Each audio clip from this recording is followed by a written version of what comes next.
Neste terceiro bloco da nossa videoaula, traremos uma breve revisão sobre o que foi o parnasianismo. Então, o parnasianismo foi um movimento literário essencialmente poético, contemporâneo do realismo e do naturalismo.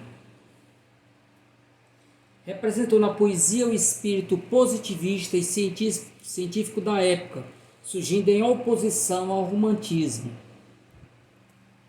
Desenvolveu-se a partir de 1850 na França, com o objetivo de retomar a cultura clássica. Seu nome vem do Monte Parnaso, a montanha que na mitologia grega era consagrada a Apolo e às musas. Só retornando aqui para mostrar aí uma imagem do Monte Parnaso, que existe de fato lá na Grécia.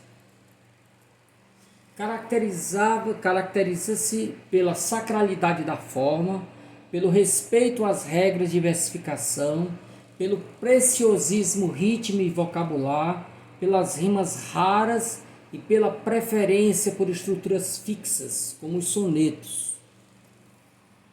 O emprego da linguagem figurada é reduzido com a valorização do exotismo e da mitologia. Os temas preferidos são os fatos históricos, os objetos e as paisagens. A descrição visual era o forte da poesia parnasiana, assim como para os românticos eram a sonoridade das palavras e dos versos.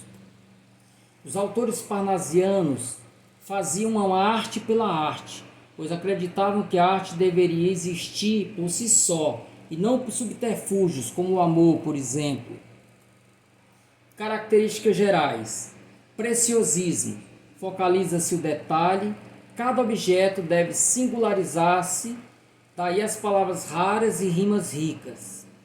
Objetividade e impessoalidade, o poeta apresenta o fato, a personagem, as coisas como são e acontecem na realidade, sem deformá-los pela sua maneira pessoal de ver, sentir e pensar. Esta posição combate o exagerado subjetivismo romântico.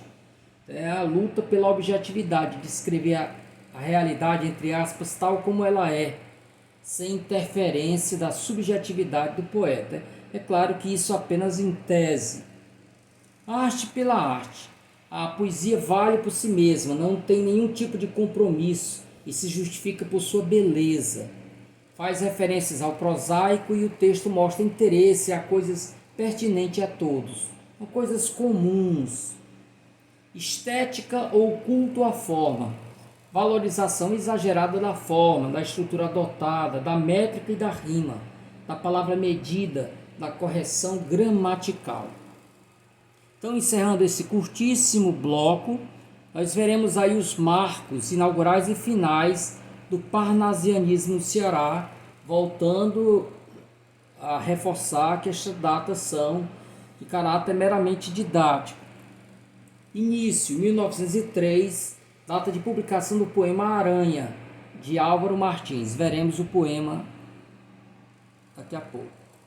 E o final seria ali entre 1920 e 1921, data de escrita do poema Laus Purissime, de Mário da Silveira, que seria o marco do pré-modernismo no Ceará. Ok? O parnasianismo no Ceará foi cultivado por alguns autores quando o simbolismo já estava implantado no Estado. Então aqui houve essa singularidade, em que o parnasianismo ocorre depois do simbolismo, quando na maioria dos lugares é o contrário que ocorre. Entre os poucos autores que desenvolveram poemas parnasianos, incluem-se Antônio Sales e Álvaro Martins. É de Álvaro Martins o poema Aranha, tido como o inaugurador do parnasianismo entre nós. Os sonetos de Alf Castro são o que de melhor se produziu no Ceará em termos de parnasianismo. Outros nomes, além dos já citados: Cruz Filho, Mário Linhares, Júlio Maciel, Carlos Gondim, Beni Carvalho e Otacílio de Azevedo. Então, com esse breves comentários, nós encerramos o nosso terceiro bloco.